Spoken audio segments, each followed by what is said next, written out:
Hello everyone. तो last video में मैंने आपके साथ शेयर किए थे Kirchhoff's laws and in this video we are going to solve the numericals based on Kirchhoff's laws. तो ये जो न्यूमेरिकल्स हैं 3 ऐसे क्वेश्चंस मैंने लिए हैं जो सीबीएसई एग्जाम में आ चुके हैं, मोस्ट इंपॉर्टेंट क्वेश्चंस हैं, तो इनको इजीली सॉल्व करने की ट्रिक्स मैं आपको यहाँ बताने जा रही हूँ। तो बिना टाइम वेस्ट किए हम स्टार्ट करते हैं हमारा फर्स्ट न्यूमेरिकल। तो यहाँ मैंने क्वेश्चंस भी लिखे हैं, मेरे पास पेज कम है पर मैं आपको ये बता देती हूँ कि क्या सॉल्व करना है और क्या गिवन है। तो सबसे पहले यहाँ पर ये वाला सर्किट डायग्राम गिवन है। मोस्ट ऑफ द क्वेश्चंस में आपको गिवन होगा सर्किट डायग्राम, या ड्रॉ करना है तो कैसे करना है वो भी मैं आपको बताऊंगी। देखिए फर्स्ट वाले क्वेश्चन में गिवन है सर्किट डायग्राम। इस वाले सर्किट डायग्राम में सबसे पहले ये जो ब्रांच है AF, इसमें 5 ओम रेजिस्टर लगा है, 12 वोल्ट की सेल है, इसमें करंट I1 ऊपर की तरफ जा रहा है। ये करंट का एरो लगा है। अगर आपको डायग्राम क्लियर नहीं दिख रहा है तो आप जूम करके देख सकते हैं। करंट की डायरेक्शन इसमें ऊपर गिवन है I1। उसके बाद आती है ये BE ब्रांच। BE वाली जो ब्रांच है इसमें करंट की डायरेक्शन नीचे है, करंट है I3 और रेजिस्टेंस है 2 ओम। इसी तरह से थर्ड वाली जो CD ब्रांच है इसमें रेजिस्टेंस है 3 ओम, एक सेल लगी है 6 वोल्ट की, उसमें करंट I2 ऊपर जा रही है। इसका फाइंड क्या करना है, इसमें ये सारी चीजें गिवन है और फाइंड करनी है तीनों करंट्स की value I1, I2 and I3। तो यहाँ आपको केवीएल या केसीएल या दोनों जो भी अप्लाई होते हैं वो अप्लाई करना है, सॉल्व करना है। तो स्टार्ट करते हैं इसका सॉल्यूशन। तो देखिए क्लास इसको सॉल्व करने के लिए आपको सबसे पहले अगर एप्लीकेबल है तो केसीएल लगाना है। इसमें देखते हैं करंट्स की डायरेक्शन। तो सबसे पहले 12 वोल्ट वाली जो सेल है उसका ये पॉजिटिव टर्मिनल है, इसमें करंट I1 ऊपर जा रही है। यहाँ पर आती है तो जैसा मैंने आपको लास्ट टाइम बताया था कि A is not any junction, क्योंकि यहाँ पे करंट डिवाइड नहीं होगी, सेम करंट आगे फ्लो। तो यहाँ पर भी यही करंट आती है, लेकिन जब ये B वाले पॉइंट पर पहुंचती है तो करंट के साथ क्या होता है, B वाला पॉइंट एक जंक्शन है, क्योंकि करंट का कुछ पार्ट नीचे आएगा, रेजिस्टर पे रखा है, कुछ पार्ट आगे जाएगा क्योंकि यहाँ भी रेजिस्टर है इस ब्रांच में। तो B वाला पॉइंट जंक्शन है और B वाले पॉइंट पर जाके करंट नीचे दिखाई दे रही है I3, और इस वाली BE ब्रांच में कोई भी सेल नहीं है। आगे बढ़ते हैं जो CD वाली ब्रांच है इसका भी पॉजिटिव टर्मिनल सेल का ऊपर है। तो सेल का पॉजिटिव टर्मिनल ऊपर है तो पॉजिटिव से करंट ऊपर निकलती हुई दिखाई गई है I2, और I2 वाली करंट जब C पर आती है तो जंक्शन नहीं करता है, पर B पर आती है तो अगेन जंक्शन। यानी कि दोनों में एक सिमिलैरिटी है दोनों ब्रांच में कि सेल का पॉजिटिव टर्मिनल ऊपर है और दोनों में करंट की डायरेक्शन भी ऐसे ऊपर है। तो ये जो I1 I2 करंट से ये ऊपर जाती है और B वाले पॉइंट पर जब ये पहुंचती हैं तो दोनों करंट्स कैसे हो जाती हैं, कंबाइन। दोनों करंट्स यहाँ पर एड अप हो जाती हैं और नीचे यहाँ पे जैसा कि आप यहाँ लगा है तो नीचे जो करंट जा रही है I3 वो क्लियर है कि B वाला पॉइंट क्या है, B इज द जंक्शन। तो B वाला जो पॉइंट है वो जंक्शन है और उस पे जाने के बाद दोनों करंट्स ऐड होती है, क्या बनाती है, जो वैल्यू दे रखी है I3, तो I1 प्लस I2 जो है उसकी वैल्यू आती है I3। तो यहाँ पर जो अप्लाई हो रहा है वो किरचॉफ का फर्स्ट लॉ अप्लाई हो रहा है, apply KCL at junction B। तो ये मिलती है हमें इक्वेशन नंबर 1। अब आते हैं हमारे दोनों लूप्स में हमें अप्लाई करना है KVL। तो सबसे पहले KVL अप्लाई करने के लिए हमें देखनी पड़ेगी डायरेक्शन। तो हम लूप का एरो लगाते हैं। तो मैंने आपको बताया था कि आपको बिल्कुल कंफ्यूज नहीं होना है और आपको क्या करना है, ये देखना है पॉजिटिव टर्मिनल किधर है सेल का। अगर एक सेल है तो यहाँ फिलहाल एक ही सेल है, पॉजिटिव टर्मिनल ऊपर है, उसको कंसीडर करेंगे, बस कुछ नहीं देखना है आपको।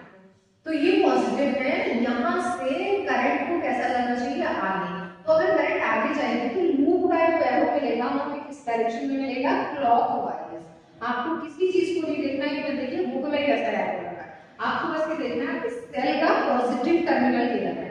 तो मेरे हिसाब से ये जो एरो लगा है लूप के अंदर ये कैसा है, क्लॉकवाइज, राइट। तो क्लॉकवाइज के हिसाब से अब हम अप्लाई करेंगे यहाँ पर KVL।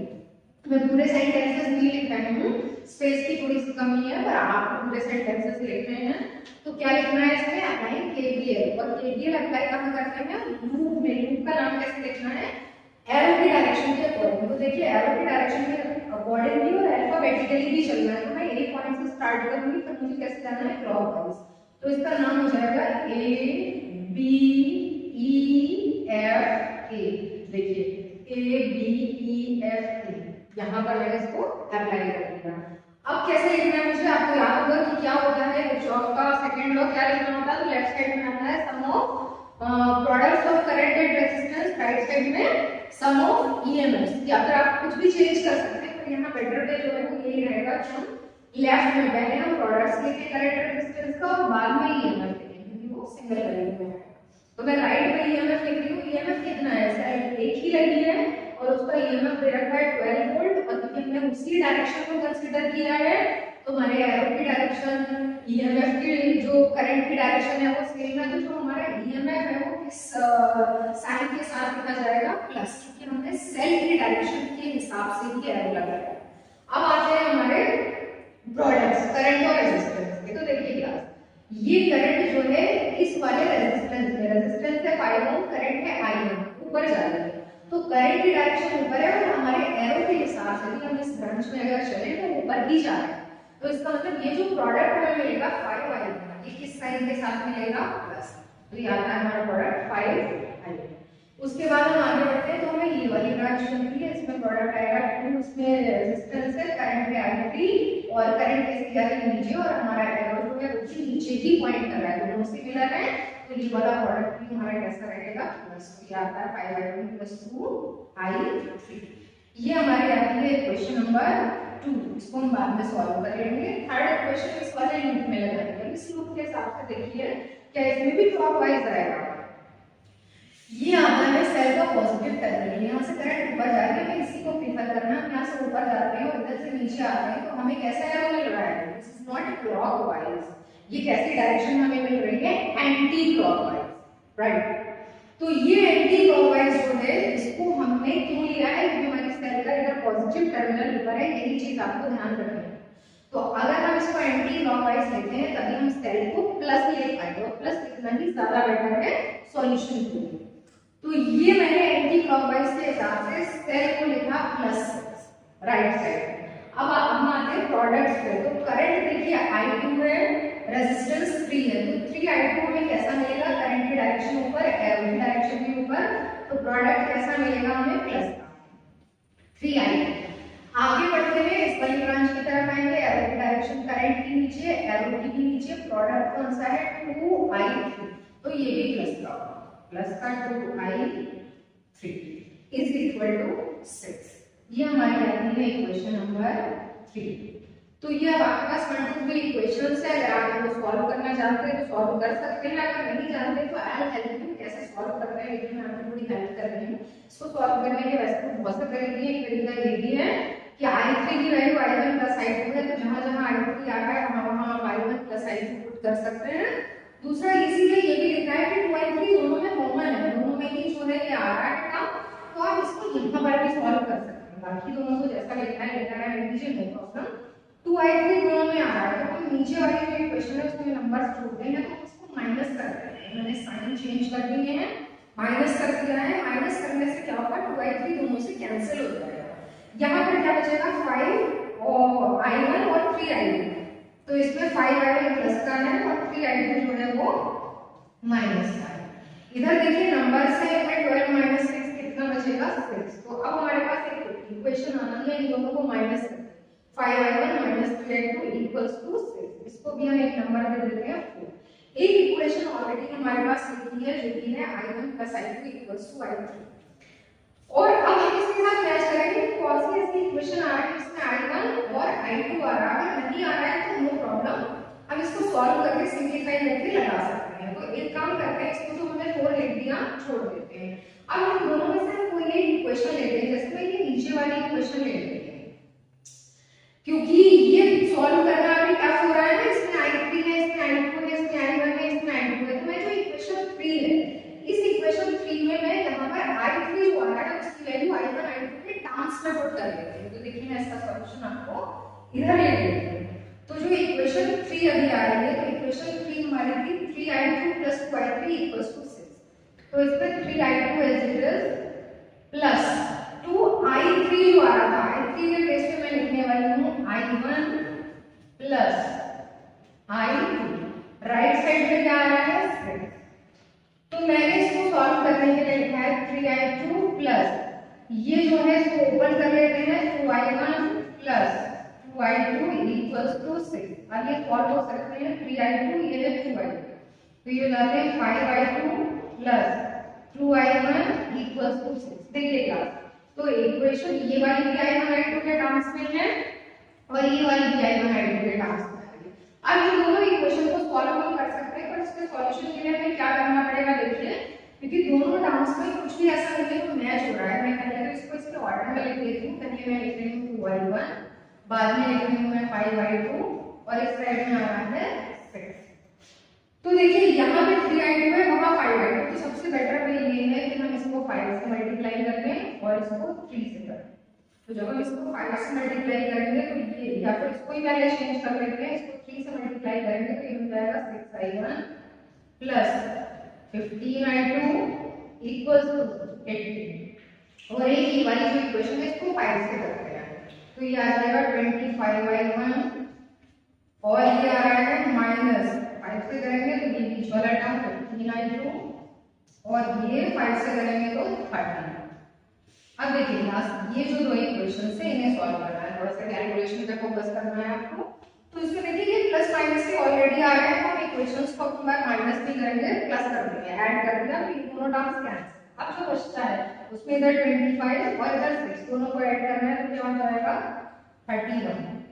31i1 और इस साइड ऐड करेंगे तो क्या आ रहा है 8 3 और 1 4। 31i1 is equal to 48। अगर आप यहाँ से i1 फाइंड आउट करते हो तो i1 is equal to 48 upon 31। तो पहला सॉल्यूशन आपको मिल चुका है, आपके पास आ चुकी है i1 की वैल्यू। i1 कितना आ रहा है 48 अपॉन 31।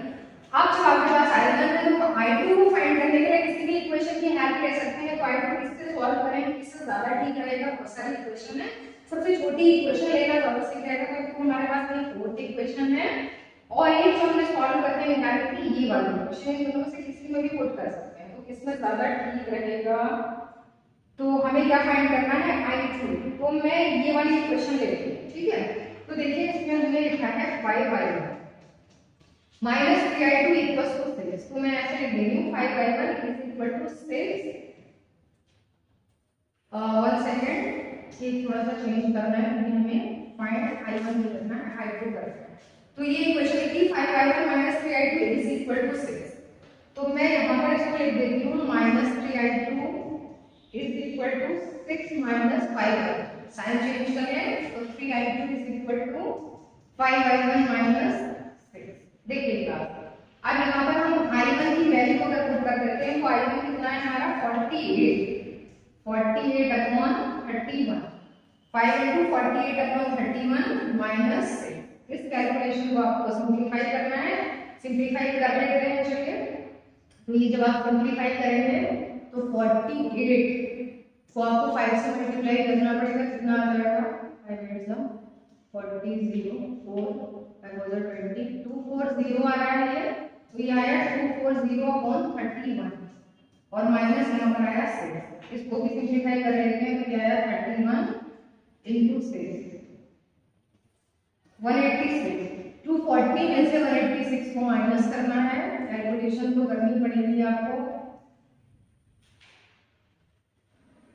13 माइनस 8 5 और 1 माइनस 1 0, ये आया आपका 54 अपॉन 31। ठीक है क्लास, देखिए और इधर आ रहा है आपका 3i2, पर जब आपको i2 सॉल्व करना पड़ेगा तो ये 3 इधर आ जाएगा, 3 आ जाएगा इधर अपॉन में। तो यहाँ तक तो आप समझ गए होंगे, इतना आया है। अब यहाँ से मैं एक स्टेप और लेती हूँ, थोड़ा मेरे पास स्पेस कम पड़ रहा है, मैंने सोचा था इधर ही कैलकुलेशन हो जाएगी, पर ऐसा हो नहीं पाया, नो प्रॉब्लम। तो यहाँ से i2 फाइंड करेंगे तो 54 अपॉन 31 और साथ में इधर आ जाएगा अपॉन में ये वाला 3। तो जब हम इससे 3 से कैंसिल करेंगे 54 को तो यहाँ आ जाएगा 18। तो देखिए क्लास, दूसरा सॉल्यूशन आया है 18 अपॉन 31। ये किसकी वैल्यू है, करंट i2 की, राइट। तो आपके पास i2 18 अपॉन 31 आया है, आपके पास i1 48 अपॉन 31 आया। अब बचता है i3 इजी है क्योंकि उसके लिए इक्वेशन 1 ही यूज करना है। तो जब भी आप i3 फाइंड करेंगे i1 और i2 को क्या करेंगे, ऐड। अब देखिए ऐड करना भी आसान है क्योंकि दोनों में डिनोमिनेटर सेम है। तो i1 का है 48 अपॉन 31 और i2 का है 18 अपॉन 31। तो आपको क्या करना है, 31 तो सेम ही रहेगा i3 में, 48 और प्लस इससे ऐड करना है, इसको आपको 48 को ऐड करना है 18 के साथ। तो अगर हम दोनों को ऐड करते हैं तो 8 + 8 16 1/2 और 4 6, तो क्लास ये आ रहा है आपका आंसर I3 का। ठीक है, ये है आपकी करंट I3 66/30। तो क्लास ये इतना लंबा चौड़ा सॉल्यूशन है, पर ये आपको नोट करना है क्योंकि ये जो न्यूमेरिकल है ये मैंने बोर्ड एग्जाम का लिया था, ये प्रीवियस ईयर में आ चुका है। इसको आप नोट कर लीजिए, स्क्रीनशॉट ले लीजिए, जो भी प्रॉब्लम है इसमें आप मुझसे पूछ सकते हैं।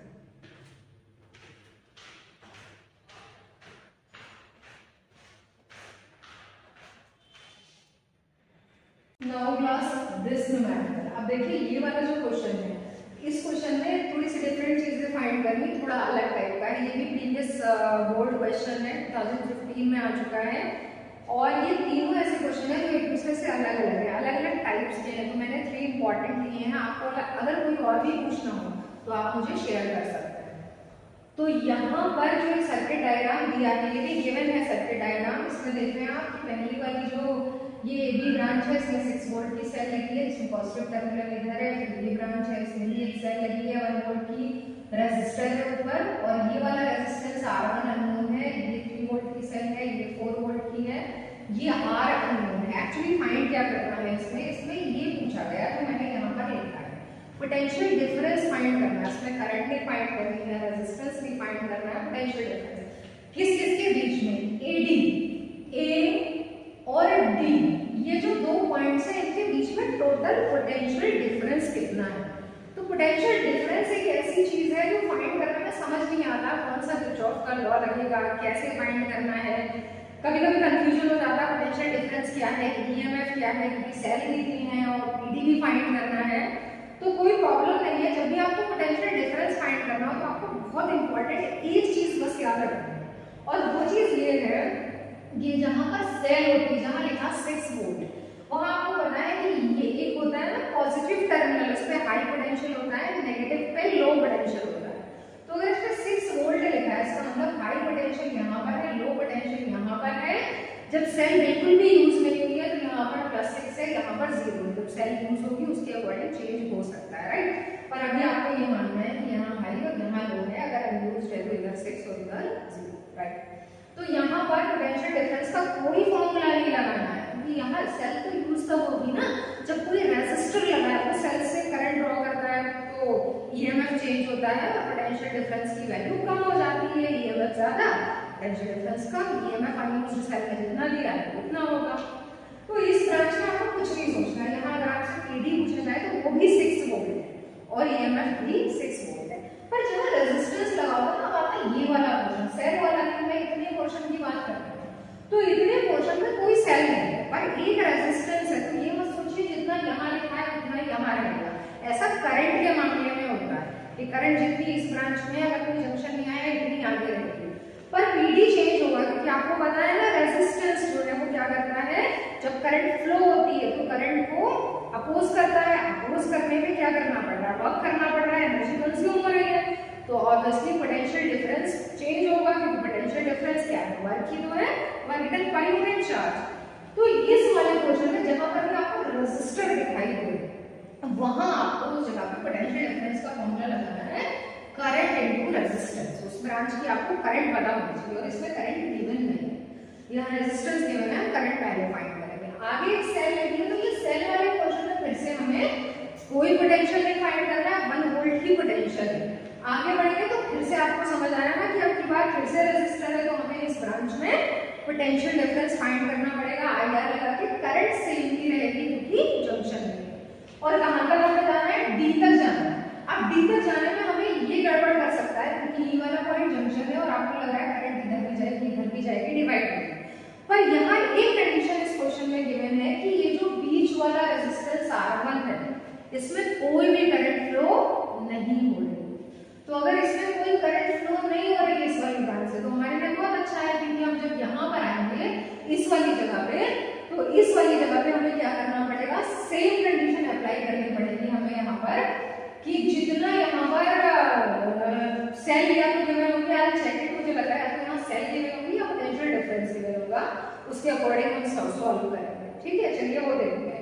तो सबसे पहली चीज जो मैं आपको बताने जा रही हूँ, आपको पता होगा कि हमें क्या फाइंड करनी है, करंट। तो क्योंकि हम यहाँ पे प्रोडक्ट निकालेंगे करंट तो स्टार्ट करते हैं इसका सॉल्यूशन। तो देखिए क्लास में सॉल्यूशन के लिए फिर से हाँ अब ये चीज अप्लाई हो रही है कि अभी तक मैंने आपको बताया था जहाँ एक सेल है हम बड़े आराम से आप एरो लगा के रहते हैं, पर यहाँ बहुत ढेर सारी सेल है। देखिए इसकी लूप की बात करें तो इसमें एक 6 वोल्ट की सेल है, एक 1 वोल्ट की और एक इधर 3 वोल्ट की। सबके टर्मिनल्स भी अलग अलग टाइप से। किसको प्रीफर करें, तो किसको प्रीफर करने में क्लास हमारे लिए क्या ठीक रहेगा। तो सबसे पहला रूल इसमें आता है कि जो सेल सबसे बड़ी ईएमएफ की है ऑब्वियसली वो ही डोमिनेट करेगी बाकी सेल्स को, अपनी डायरेक्शन वो ही चलाएगी। तो यहाँ भी यही रूल अप्लाई होगा। यहाँ सबसे बड़ी सेल है 6 वोल्ट, उसका इधर है पॉजिटिव टर्मिनल, इधर है नेगेटिव। तो पॉजिटिव से अगर हम आगे बढ़ते हैं, मान लीजिए यहाँ पे करंट आई फ्लो हो रही है, तो ये ही अपनी डायरेक्शन को प्रेफर करेगी, इसी की डायरेक्शन को कंसीडर किया जाएगा, बाकी की डायरेक्शंस को कंसीडर नहीं किया जाएगा क्योंकि इसकी डायरेक्शन में हम एरो लगाने जा रहे हैं। तो ये आगे जा रहे हैं तो हमारे एरो की डायरेक्शन क्या मिलेगी हमें, क्लॉकवाइज। तो हमने इसमें क्लॉकवाइज एरो लगा दिया है। बाकी सेल में जैसा भी होगा उसके अकॉर्डिंग आपने कॉम्बिनेशन ऑफ सेल्स पढ़ा है, उससे हम नेट ईएमएफ फाइंड करेंगे। तो मैंने बताया था केवीएल। अब लूप का नाम आप बताएंगे, कमेंट करिए कि लूप का इसमें क्या नाम होना चाहिए हमारे एरो के हिसाब से। मैंने लूप का नाम छोड़ दिया है, आप बताएंगे मुझे अल्फाबेटिकली भी होना चाहिए और एरो की डायरेक्शन में भी होना चाहिए, ठीक है। तो केवीएल अप्लाई करते हैं। जब यहाँ केवीएल अप्लाई करेंगे तो पहले राइट साइड में मैं नेट ईएमएफ लिखती हूँ। देखिए ये 6 वोल्ट की सेल है, आगे बढ़ते हैं। प्लस के बाद अगर माइनस मिलता है सेल का तो ऐड किया जाता है ईएमएफ को, और अगर प्लस के बाद प्लस मिलता है तो अपोजिट ऑर्डर कंसीडर करके माइनस करते हैं। अगर आपने ये नहीं पढ़ा है तो मेरी पुरानी वीडियोस में ये दिया है, वहां से आप चेक कर सकते हैं। तो यहाँ 6 से स्टार्ट करेंगे, 6 के बाद जो माइनस मिल रहा है आपको इस वाली सेल का, यानी कि 6 के साथ में 1 क्या होगी, ऐड। 1 के बाद आप आगे बढ़ते हैं, 1 का पॉजिटिव टर्मिनल है, यहाँ से आगे बढ़ते हैं और इस वाले में आते हैं तो फिर से आपको पॉजिटिव के बाद नेगेटिव मिला, यानी कि ये सारी सेल्स जो हैं वो सेम ऑर्डर में है, सबके ईएमएफ्स को ऐड करना है। तो 6 + 1 + 3 ये हो जाएगा टोटल ईएमएफ। कितना आ रहा है यहाँ से 10। अब आते हैं लेफ्ट साइड में, प्रोडक्ट्स ढूंढते हैं करंट और रेजिस्टेंस के। तो करंट और रेजिस्टेंस के प्रोडक्ट्स में पहला प्रोडक्ट हमें यहाँ मिलेगा ये। तो ये 2 ओम रेजिस्टेंस है, करंट मैंने अभी आपको बताई, मान लीजिए कि करंट आई है, कंसीडर कर लिया है। तो करंट आई और रेजिस्टेंस 2, तो ये बन जाता है प्रोडक्ट 2i प्लस का है ना, क्योंकि ये ऊपर जा रही है करंट की डायरेक्शन, हमारा एरो भी इधर पॉइंट कर रहा है ऊपर। और आगे कुछ मिलेगा और नहीं मिलेगा प्रोडक्ट 3, इसमें भी ये जंक्शन नहीं है तो करंट सेम ही जा रही है। आई किधर पॉइंट कर रही है, करंट आगे, और एरो भी इधर पॉइंट कर रहा है आगे, तो ये भी प्लस का है, 2i + 3i। इसके अलावा और रेजिस्टेंस कोई नहीं है। देखिए आपको लग रहा होगा ये है रेजिस्टेंस, पर अभी मैंने बताया ना इस ब्रांच में करंट 0 बताई गई, तो इसमें R1 रेजिस्टेंस इनटू करंट 0, तो आंसर 0 आएगा, इसको पुट नहीं करना। तो 3 और +2 दिस इज 5i और ये आ रहा है 10। तो यहाँ से हमें करंट की वैल्यू पता चल गई कितनी आ रही है, 10/5 2 एम्पीयर। करंट नहीं चाहिए थी पर सॉल्व करने के लिए चाहिए, क्वेश्चन में नहीं पूछा था, वो मापने पोटेंशियल डिफरेंस है। तो मैंने क्लास आने घर में चेक कर लेती हूँ कि इसमें ऐसा तो कुछ नहीं दे रखा है कि किसी ब्रांच इसमें ईडी वाली ब्रांच में कोई एक्स्ट्रा रेजिस्टेंस या सेल, तो क्वेश्चन में ऐसा नहीं है। आप चेक कर सकते हैं, प्रीवियस 2015 में आ चुका है ये वाली ब्रांच फ्री, जिसमें कोई भी पोटेंशियल डिफरेंस के लिए सेल या रजिस्टर अलग से नहीं दिया है। तो चलिए अब हम फाइंड करते हैं net potential difference between A and D points. तो सबसे पहले मैंने आपको बताया ए से स्टार्ट करेंगे, इसकी तो बात ही नहीं हो रही, तो 6 वोल्ट को लेना ही नहीं है। ए से स्टार्ट करेंगे तो पहले आपको ये मिलता है ये वाला पार्ट, तो इस पार्ट में रेजिस्टेंस लगाया, तो पोटेंशियल डिफरेंस कैसे फाइंड करना है, फॉर्मूले से। तो फॉर्मूले में रेजिस्टेंस 2 है और करंट अभी आपने फाइंड की 2, तो 2 × 2 I × R। आगे बढ़ते हैं तो आपको मिलेगी सेल, पर सेल में देखिए ऑर्डर अपोजिट हो रहा है, क्योंकि आप ऐसे बता रहे हैं करंट ऐसे ऊपर जा रही है, ये आ रही है, पर यहाँ सेल का नेगेटिव टर्मिनल मिला, ये पॉजिटिव। तो ईएमएफ या पोटेंशियल डिफरेंस है तो सेम 1 वोल्ट की है यहाँ से यहाँ तक, पर 1 कैसा है, माइनस का। क्यों है माइनस का, क्योंकि करंट ऊपर और ये सेल पॉइंट कर रही है कि यहाँ पर नेगेटिव टर्मिनल आ रहा है, तो इसको हमने लिखा है माइनस। उसके बाद आगे बढ़ते हैं यहाँ पर, तो यहाँ फिर से आपको फॉर्मूला लगाना है। तो जो आपने फॉर्मूला लगाया है तो यहाँ पर आया 3 और साथ में करंट कितनी है, I, तो ये प्लस का 3 और करंट आई की वैल्यू गिवन है 2, ठीक है। चलिए अब आगे जो आपका ई और डी पॉइंट है वहां कुछ भी नहीं है, ना सेल है ना रेजिस्टर है, तो कुछ नहीं करना है आपको, सॉल्व करेंगे तो ये आ रहा है 4 -1 + 6, सॉल्व करके कितना आया, तो 6 और 4 10 -1 कितना आया 9 वोल्ट। तो यहाँ पर पोटेंशियल डिफरेंस ए से डी टर्मिनल्स के बीच में 9 वोल्ट ही आ रहा है आंसर पोटेंशियल डिफरेंस का। अगर आपको किसी भी न्यूमेरिकल में कोई प्रॉब्लम है तो आप मुझे पूछ सकते हैं। अब आते हैं लास्ट थर्ड मोस्ट इंपॉर्टेंट, क्योंकि ये जो क्वेश्चन है थर्ड वाला ये एनसीईआरटी का है और एनसीईआरटी के जितने न्यूमेरिकल्स होते हैं वो सारे इंपॉर्टेंट होते हैं। तो इस वाले में फिगर जो बना है that is not given in the question, question में कुछ अलग से दे रखा है इसके बारे में। एक बार मैं इसके क्वेश्चन को आपके सामने रीड कर देती हूँ। इसमें क्वेश्चन में क्या दिया है ध्यान से सुनिएगा। इसमें लिखा है कि 10 वोल्ट की जो बैटरी है, ये लिखा है 10 वोल्ट की एक बैटरी कनेक्टेड है, कहाँ कनेक्टेड है, across the diagonally opposite corners of a cubical network. ये क्यूबिकल नेटवर्क दिया है रेजिस्टर्स का और इसके जो डायगोनली अपोजिट कॉर्नर्स है, ये वाला ए वाला और ये सी डैश वाला, यहाँ से मिलाकर इन कॉर्नर्स से मिला के बैटरी लगा दी है 10 वोल्ट की और इस बैटरी का ईएमएफ 10 वोल्ट है और इंटरनल रेजिस्टेंस इसका नेग्लिजिबल है। इसके अलावा ये जितने भी रेजिस्टर है वो सारे ब्रांचेस में कनेक्टेड हैं और रेजिस्टर सारे सेम है और हर एक रेजिस्टेंस की वैल्यू 1 वोल्ट है। ये गिवन है बैटरी का ईएमएफ 10 वोल्ट गिवन है। अब देखिए आगे फाइंड क्या करना है, इसमें लिखा है आपको फाइंड करना है इक्विवेलेंट रेजिस्टेंस। तो इतना टिपिकल जो नेटवर्क है उसका इक्विवेलेंट रेजिस्टेंस फाइंड करना बहुत मुश्किल है, पर यहाँ पर आपको अगर आप KVL अप्लाई करते हैं तो इजी हो जाएगा। तो आपको एक तो इक्विवेलेंट रेजिस्टेंस फाइंड करना है, दूसरे आपको फाइंड करना है current along each edge of the tube. तो करंट अलॉन्ग ईच एज, हर एक में अलग अलग टाइप की करंट फ्लो हो रही, कुछ में सेम है कुछ में अलग है और इसको समझना बहुत मुश्किल है। पर ये क्वेश्चन अपना अलग ही टाइप का है, अगर आएगा तो ऐसे नहीं आएगा, ऐसे नहीं मतलब क्यूब चेंज नहीं होगा, शेप क्यूब ही रहेगा, बैटरी भी यही कनेक्टेड होगी। तो अगर आप इसकी प्रैक्टिस करो ना तो डायग्राम को प्रैक्टिस करना ज्यादा टफ नहीं है। देखिए कैसे बनाते हैं इसका डायग्राम, इतना तो आपको पता चल गया कि ये क्यूब है। आप डायगोनली अपोजिट कॉर्नर्स में आपको पता चल गया ए और सी डैश है, आप इधर भी लगा सकते हैं पर इधर लगाना ज्यादा ठीक है। उसके अलावा आपने क्या किया, यहाँ बैटरी लगा दी 10 वोल्ट। अब आपको क्या करना है, अब आपको करंट फाइंड करना है तो करंट छोटी करनी पड़ेगी, जंक्शंस भी आ रहे हैं बहुत सारे। तो आपने क्या किया ना, पहले तो इसमें सब में रेजिस्टर लगा दीजिए। क्यूब बनाना तो आसान है, क्यूब बनाकर आप हर एक ब्रांच में देख लीजिएगा रेजिस्टर लगा हुआ, सारे रेजिस्टर का रेजिस्टेंस तो सेम है, लिखने की जरूरत नहीं है। उसके अलावा आपको करंट दिखानी है, तो करंट में ये कहा गया है कि करंट हर एक एज की, यहाँ भी अंदर भी सबकी फाइंड करनी। तो सबकी फाइंड करने के लिए आप पहले डायग्राम को थोड़ा सा कंसंट्रेट करके देखो कि सबसे पहले मैंने 6i लिखा, 6i को मत देखो, आप ये देखो कि यहाँ से पॉजिटिव टर्मिनल से करंट चली जाएगी और जब ये यहाँ जाएगी तो उसको पहला जंक्शन मिलता है यहाँ ए वाले पॉइंट पे और इस जंक्शन से करंट इधर जा रही है, इधर जा रही है और इधर जा रही है। कितने रास्तों में जा रही है, 3 में। अगर डायग्राम आपको नहीं दिख रहा है तो आप इसको जूम करके देखना, करंट कितने रास्तों में जा रही है, 3 में जा रही है। तो करंट जितनी भी उसको 3 में डिवाइड करना। अब अगर आप करंट आई कंसीडर करके करते हो तो I/3 सॉल्व करना मुश्किल हो जाएगा। तो करंट की ऐसी वैल्यू लें जिसको सॉल्व करना आसान है।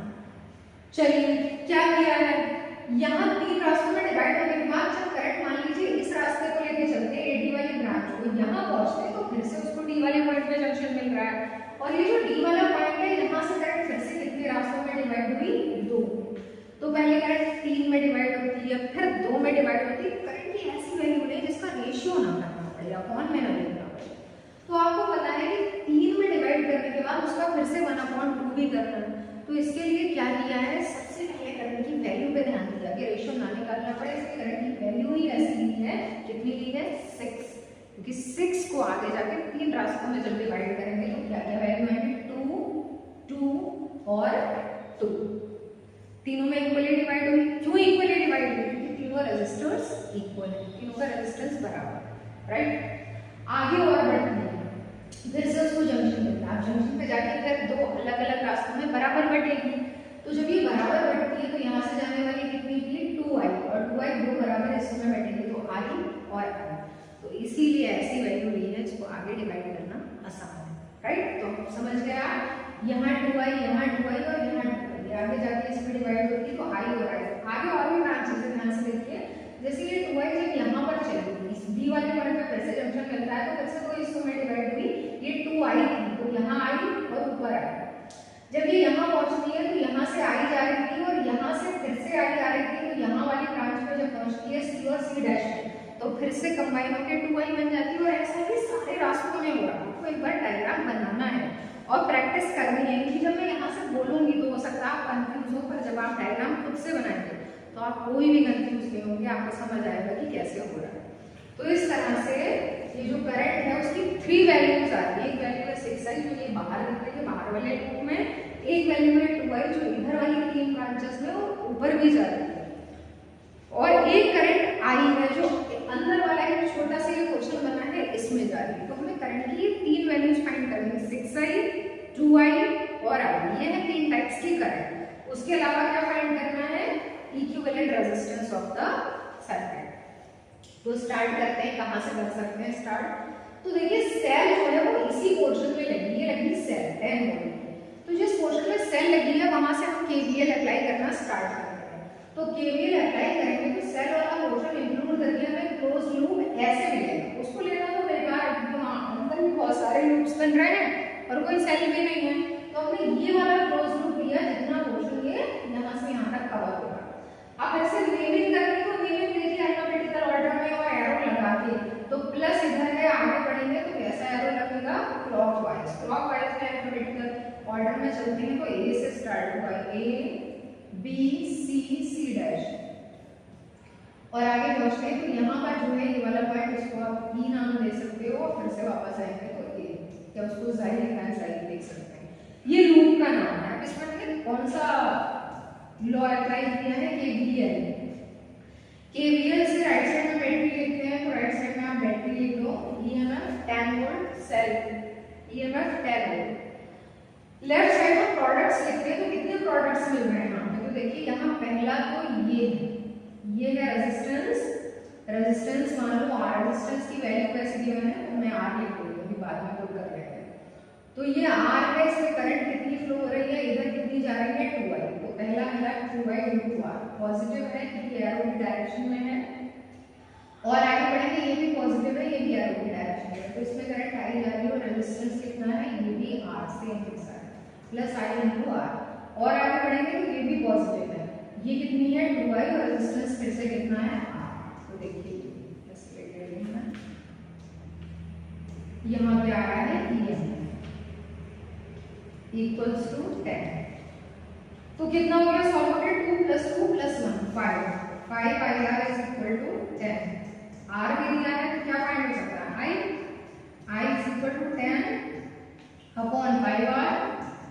r की वैल्यू 1 है, 5 से इसको कैंसिल करेंगे, कितनी करंट आ रही है, i करंट की वैल्यू कितनी आ रही है 2 एम्पीयर। देखिए क्लास करंट कितनी आ रही है 2 एम्पीयर। तो आपको एक करंट मिल चुकी है 2 एम्पीयर। आई की वैल्यू जहां जहां आई फ्लो हो रही है वही ब्रांचेस के नाम लिख के आप उस करंट को लिखेंगे 2 एम्पीयर।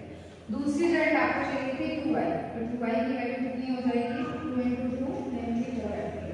तीसरी करंट आपको कौन सी चाहिए थी 6i, 6i की वैल्यू कितनी हो जाएगी 6 × 2 12 एम्पीयर। तो ये आपको तीनों करंट्स मिल चुकी है। क्या बचा है, क्या नहीं मिला है आपको, इक्विवेलेंट रेजिस्टेंस। तो देखिए क्लास इक्विवेलेंट रेजिस्टेंस ये मैं आपको यहाँ सॉल्व करके दिखा देती हूँ। इक्विवेलेंट रेजिस्टेंस, इक्विवेलेंट रेजिस्टेंस के लिए आपको केवीएल अप्लाई नहीं करना है। इक्विवेलेंट रेजिस्टेंस के लिए जो नॉर्मल ओम्स लॉ है ना वही अप्लाई कर सकते हो। तो उसके अकॉर्डिंग अगर हम लिखेंगे V = I डायरेक्शन लिखते हो तो यहाँ पे सेल नहीं है तो हम लिख देंगे total EMF Xi is equal to I R + R होता है ना इंटरनल रेजिस्टेंस, पर यहाँ इंटरनल रेजिस्टेंस इसका क्या बताया गया है नेग्लिजिबल। तो सिंपल फॉर्मूला बनेगा Xi is equal to I R, जहां I टोटल करंट है, R इक्विवेलेंट टोटल रेजिस्टेंस हो जाएगा, और Xi जो दिया है वो क्या है टोटल EMF, राइट। तो यहाँ पर आप क्या फाइंड करने जा रहे हो, आप फाइंड करने जा रहे हो R इक्विवेलेंट। तो R इक्विवेलेंट के लिए क्लास आपने लिखा फॉर्मूला Xi। तो Xi का मतलब क्या है, नेट EMF जो एक ही है 10, पर यहाँ जो आई जो मैंने लिखा है ये क्या है, I total current of the circuit. तो टोटल करंट में आई नहीं है, टोटल करंट आपने यहाँ से कितनी फ्लो कराई है 6 आई, ठीक है। तो जाई के अपॉन में आई लेना है ना, तो आई की वैल्यू मैं पुट कर देती हूँ 6, राइट। तो जाई की वैल्यू है 10, 6 इनटू, अब इसको सॉल्व भी कराया, 6 आई की वैल्यू आ रही है 12, 10 अपॉन 12।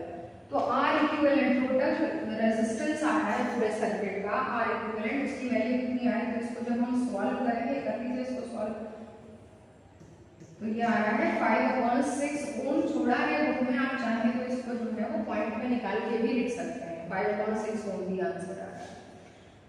तो ये इसका सॉल्यूशन आया आर इक्विवेलेंट, और ये करंट्स का सॉल्यूशन आया। तो ये 3 इंपॉर्टेंट मैंने आज आपको न्यूमेरिकल्स कराया। आपको कोई भी किसी में भी डाउट है तो मेरे से शेयर करिए और मैं न्यूमेरिकल्स आपको कराऊंगी। Thank you.